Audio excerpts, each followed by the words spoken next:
আজ যেখানে যাওয়ার জন্য বেরিয়েছি সেখানে যাওয়ার জন্য তো আমি অলওয়েজ রেডি থাকি, শুধু একটু সময় বার করে বেরিয়ে পড়া।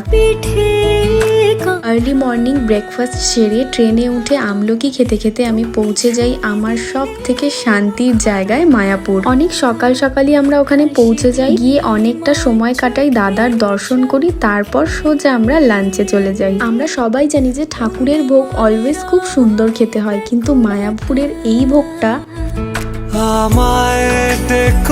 এতটা সিম্পল বাট খেয়ে যেন একটা আলাদাই শান্তি লাগে। পেট ভরে গেলেও মন কিন্তু ভরে না। লাঞ্চ শেষ করে আমরা চলে যাই গো মাতাদের দর্শন করতে। মায়াপুরের যে জিনিসটা ওরা এখনো মেনটেন করে রেখেছে সেটা হলো দাদার মন্দিরের ভেতরে কিন্তু কোনো মোবাইল ফোন ওরা অ্যালাউ করে না। তাছাড়াও ওখানকার পরিবেশটা এতটাই সুন্দর, চারিদিকটা সবুজে ঘেরা, সাথে চারিদিকে কৃষ্ণ নাম কীর্তন, অনেকটা শান্তি দেয়। কারা কারা মায়াপুর ঘুরলে কমেন্ট করো। টাটা।